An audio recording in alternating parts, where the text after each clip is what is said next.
जय श्री राम मेरे प्यारे भक्तों। आज के रामायण पाठ में आप सभी का स्वागत है। आइए राम नाम स्मरण के साथ शुरू करते हैं रामचरितमानस अयोध्या कांड के 270वें दोहे से। नाही तै कौशल नाथ के साथ कुशल गई नाथ मिथिला अवध विशेष तेज जगु सब भयउ अनाथ मिथिला अवध विशेष तेज जगु सब भयउ अनाथ। नहीं तो हे नाथ कुशल क्षेम तो सब कौशल नाथ दशरथ जी के साथ ही चली गई। उनके चले जाने से यूं तो सारा जगत ही अनाथ हो गया, किंतु मिथिला और अवध तो विशेष रूप से अनाथ हो गए। अयोध्या नाथ की गति दशरथ जी का मरण सुनकर जनकपुरवासी सभी लोग शोकवश बावले हो गए, शुद्ध बुद्ध भूल गए। उस समय जिन्होंने विदेह को देखा उनमें से किसी को ऐसा न लगा कि उनका विदेह देहाभिमान रहित नाम सत्य है, क्योंकि देहाभिमान से शून्य पुरुष को शोक कैसा। रानी की कुचाल सुनकर राजा जनक जी को कुछ सूझ न पड़ा, जैसे मणि के बिना सांप को नहीं सूझता। फिर भरत जी को राज्य और श्री रामचंद्र जी को वनवास सुनकर मिथिलेश्वर जनक जी के हृदय में बड़ा दुख हुआ। राजा ने विद्वानों और मंत्रियों के समाज से पूछा कि विचार कर कहिए आज इस समय क्या करना उचित है। अयोध्या की दशा समझकर और दोनों प्रकार से असमंजस जानकर चलिए या रहिए। किसी ने कुछ नहीं कहा।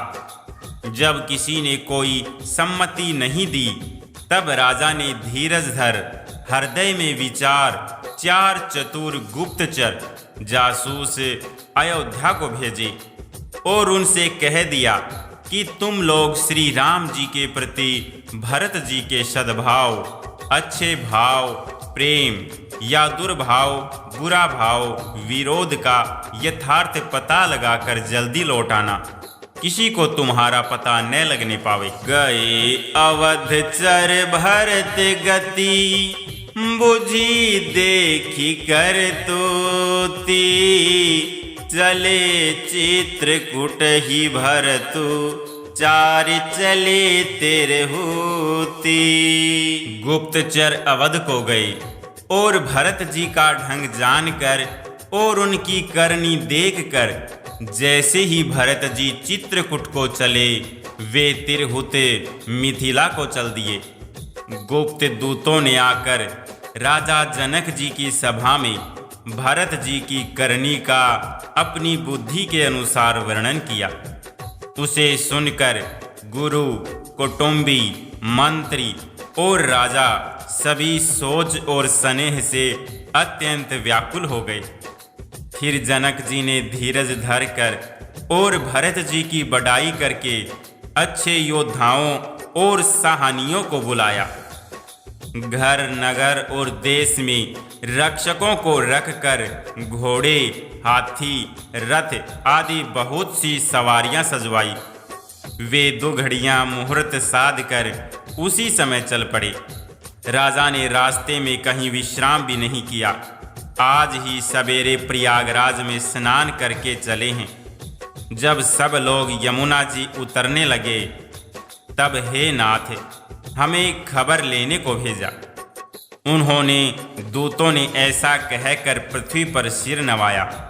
मुनि श्रेष्ठ वशिष्ठ जी ने कोई 6-7 भीलों को साथ लेकर दूतों को तुरंत विदा कर दिया। सुनत जनक आगवनु सबु हर्षेउ अवध समाजु रघुनंदन ही संकोचु बड़े सोच विबस सुर राजू। जनक जी का आगमन सुनकर अयोध्या का सारा समाज हर्षित हो गया। श्री राम जी को बड़ा संकोच हुआ और देवराज इंद्र तो विशेष रूप से सोच के वश में हो गए। कुटिल के कई मन ही मन ग्लानि पश्चाताप से गली जाती है। किससे कहे और किसको दोष दे। और सब नर नारी मन में ऐसा विचार कर प्रसन्न हो रहे हैं कि अच्छा हुआ, जनक जी के आने से कुछ दिन और रहना हो गया। इस तरह वह दिन भी बीत गया। दूसरे दिन प्रातःकाल सब कोई स्नान करने लगे। स्नान करके सब नर नारी गणेश जी, गौरी जी, महादेव जी और सूर्य भगवान की पूजा करते हैं। फिर लक्ष्मीपति भगवान विष्णु के चरणों की वंदना करके दोनों हाथ जोड़कर आंचल पसार कर विनती करते हैं कि श्री राम जी राजा हो, जानकी जी रानी हो तथा राजधानी अयोध्या आनंद की सीमा होकर फिर समाज सहित सुखपूर्वक बसे और श्री राम जी भरत जी को युवराज बनावे। हे देव, इस सुख रूपी अमृत से सींच कर सब किसी को जगत में जीने का लाभ दीजिए। गुर समाज भाइन सहित राम राजपुर हो,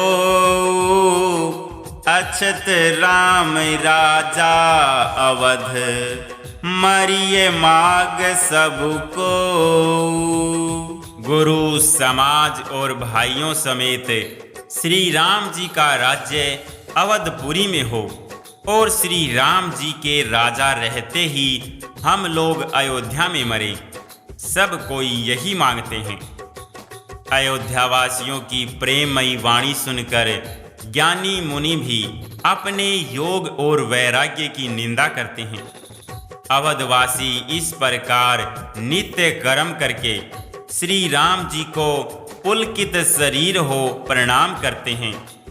ऊंच नीच और मध्यम सभी श्रेणियों के स्त्री पुरुष अपने अपने भाव के अनुसार श्री राम जी का दर्शन प्राप्त करते हैं। श्री रामचंद्र जी सावधानी के साथ सबका सम्मान करते हैं और सभी कृपा निधान श्री रामचंद्र जी की सराहना करते हैं। श्री राम जी की लड़कपन से ही यह बान है कि वे प्रेम को पहचान कर नीति का पालन करते हैं। श्री रघुनाथ जी शील और संकोच के समुद्र हैं। वे सुंदर मुख के या सबके अनुकूल रहने वाले, सुंदर नेत्र वाले या सबको कृपा और प्रेम की दृष्टि से देखने वाले और सरल स्वभाव हैं। श्री राम जी के गुण समूह को कहते कहते सब लोग प्रेम में भर गए और अपने भाग्य की सराहना करने लगे कि जगत में हमारे समान पुण्य की बड़ी पूंजी वाले थोड़े ही हैं, जिन्हें श्री राम जी अपना करके जानते हैं। ये मेरे हैं ऐसा जानते हैं। प्रेम मगन ते ही समय सब सुनी आवत मिथिलेशु, सहित सभास ब्रह्म उठेऊ रवि कुल कमल दिनेशु। उस समय सब लोग प्रेम में मग्न हैं।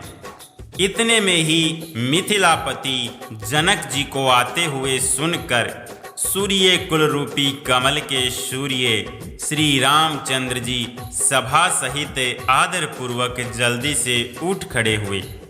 भाई, मंत्री, गुरु और पूर्ववासियों को साथ लेकर श्री रघुनाथ जी आगे जनक जी की अगवानी में चले। जनक जी ने ज्यों ही पर्वत श्रेष्ठ कामदनाथ को देखा, त्यों ही प्रणाम करके उन्होंने रथ छोड़ दिया, पैदल चलना शुरू कर दिया। श्री राम जी के दर्शन की लालसा और उत्साह के कारण किसी को रास्ते की थकावट और क्लेश जरा भी नहीं है।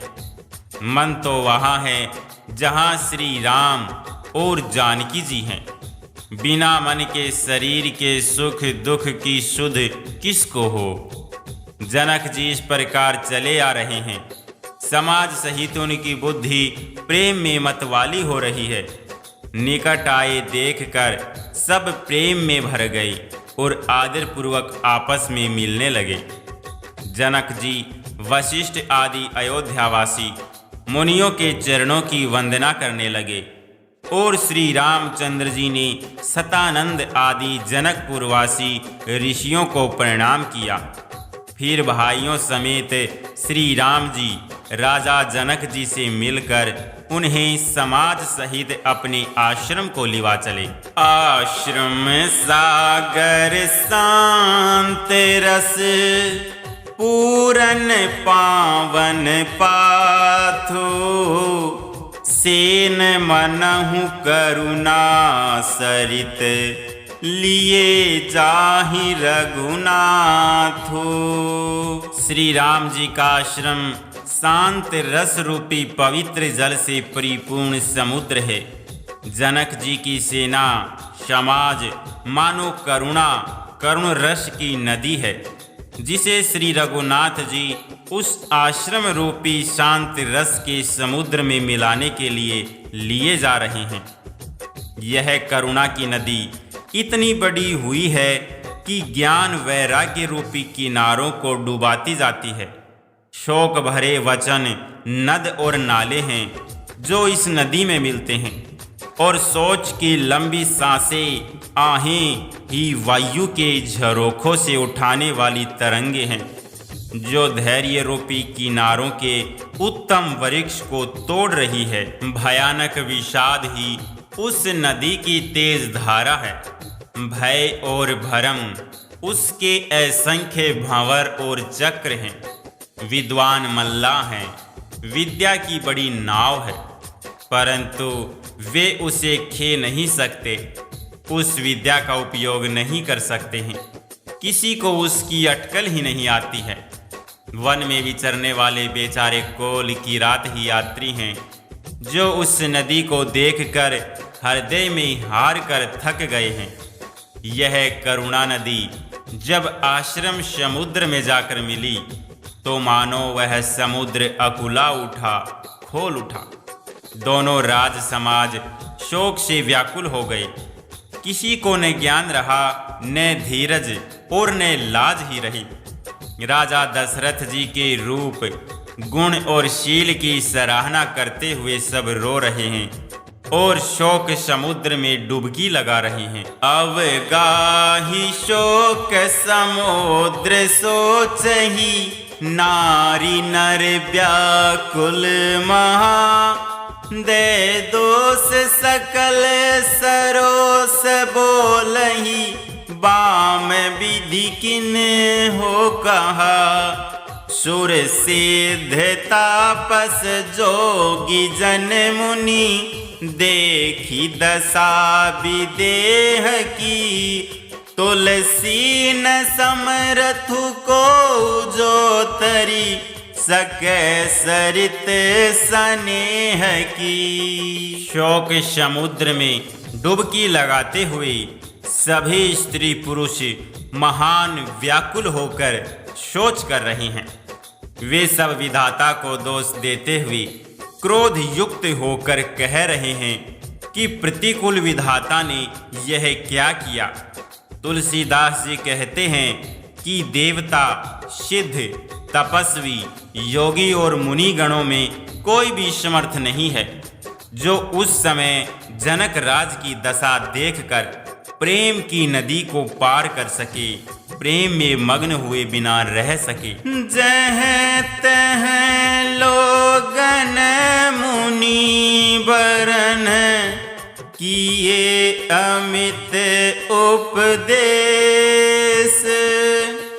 कहे वशिष्ठ विदेह सन धीरज धरिए नरेश धीरज धरिए नरेश। जहाँ तहाँ श्रेष्ठ मुनियों ने लोगों को अपरिमित उपदेश दिए और वशिष्ठ जी ने जनक जी से कहा, हे राजन, आप धैर्य धारण कीजिए।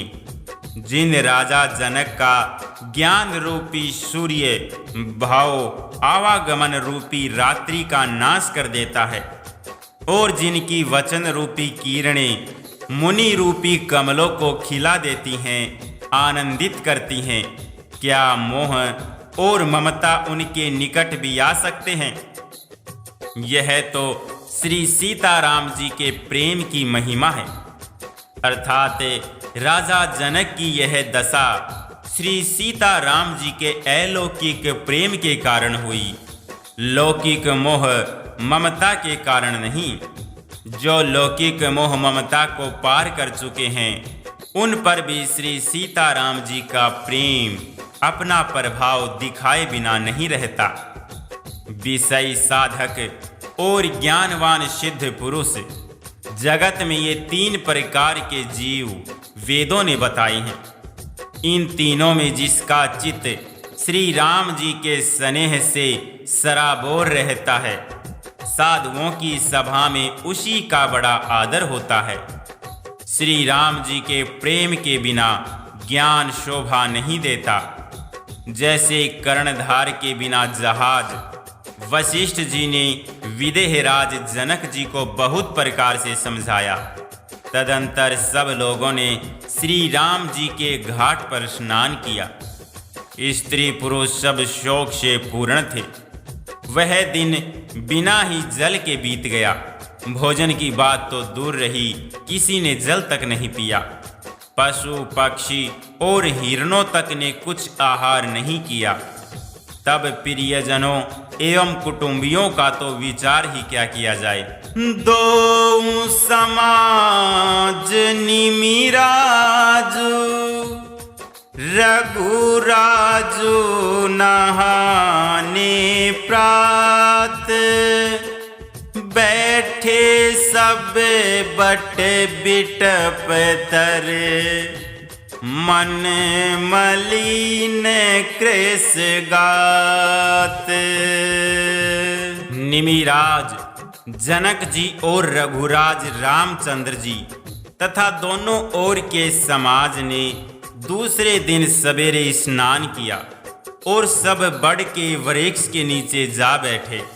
सबके मन उदास और शरीर दुबले हैं। जो दशरथ जी की नगरी अयोध्या के रहने वाले और जो मिथिलापति जनक जी के नगर जनकपुर के रहने वाले ब्राह्मण थे, तथा सूर्य वंश के गुरु वशिष्ठ जी तथा जनक जी के पुरोहित सतानंद जी, जिन्होंने सांसारिक अभ्युदय का मार्ग तथा परमार्थ का मार्ग छान डाला था, वे सब धर्म नीति वैराग्य तथा विवेक युक्त अनेकों उपदेश देने लगे।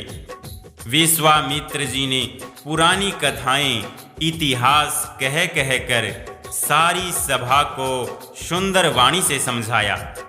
तब श्री रघुनाथ जी ने विश्वामित्र जी से कहा कि हे नाथ, कल सब लोग बिना जल पिए ही रह गए थे, अब कुछ आहार करना चाहिए। विश्वामित्र जी ने कहा कि श्री रघुनाथ जी उचित ही कह रहे हैं। 2.5 पहर दिन आज भी बीत गया। विश्वामित्र जी का रुख देखकर तिरहुत राज जनक जी ने कहा, यहाँ अन्न खाना उचित नहीं है। राजा का सुंदर कथन सबके मन को अच्छा लगा। सब आज्ञा पाकर नहाने चले। ते ही अवसर फल फूल दल, मूल अनेक प्रकार, लई आय बनचर विपुल, बर भरी कावरी भार। उसी समय अनेकों प्रकार के बहुत से फल, फूल, पत्ते, मूल आदि बगियों और बोझों में भर भर कर वनवासी कोल और किरात लोग ले आए। श्री रामचंद्र जी की कृपा से सब पर्वत मनचाही वस्तु देने वाले हो गए। वे देखने मात्र से ही दुखों को सर्वथा हर लेते थे। वहाँ के तालाबों, नदियों, वन और पृथ्वी के सभी भागों में मानो आनंद और प्रेम उमड़ रहा है। बेलों और वृक्ष सभी फल और फूलों से युक्त हो गए। पक्षी, पशु और भंवरे अनुकूल बोलने लगे। उस अवसर पर वन में बहुत उत्साह आनंद था। सब किसी को सुख देने वाली शीतल मंद सुगंध हवा चल रही थी। वन की मनोहरता वर्णन नहीं की जा सकती, मानो पृथ्वी जनक जी की पहुनाई कर रही है। तब जनकपुर वासी सब लोग नहा नहा कर श्री रामचंद्र जी, जनक जी और मुनि की आज्ञा पाकर सुंदर वृक्षों को देख देख कर प्रेम में भरकर जहां तहां उतरने लगे। पवित्र, सुंदर और अमृत के समान स्वादिष्ट अनेकों प्रकार के पत्ते, फल, मूल और कंद सादर सब कह राम गुरे, पठय भरी भरी भार, पूजी पितर सुर अतिथि गुर, लगे करन फरहार। श्री राम जी के गुरु वशिष्ठ जी ने सबके पास बोझे भर भर कर आदर पूर्वक भेजे। तब वे पितर देवता, अतिथि और गुरु की पूजा करके फलाहार करने लगे। इस प्रकार 4 दिन बीत गए। श्री रामचंद्र जी को देखकर सभी नर नारी सुखी हैं। दोनों समाजों में मन में ऐसी इच्छा है कि श्री सीताराम जी के बिना लौटना अच्छा नहीं है।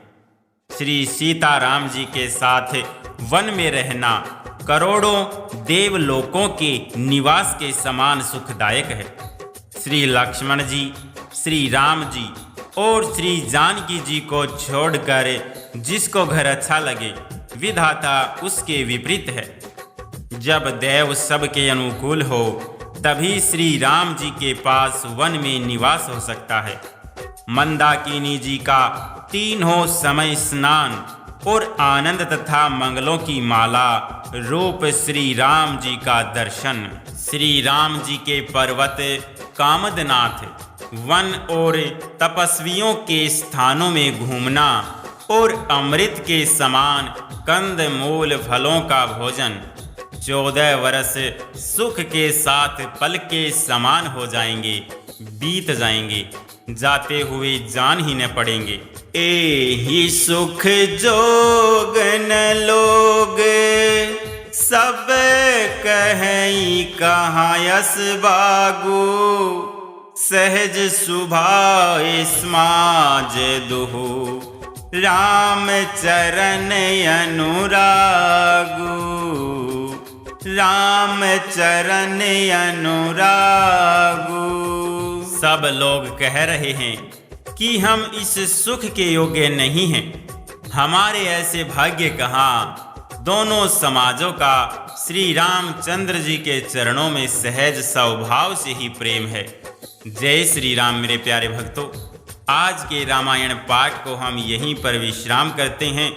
भगवान श्री रामचंद्र जी आपके घर में सुख शांति बनाए रखे। आज का रामायण पाठ आपको कैसा लगा कमेंट करके जरूर बताएं। जय जय।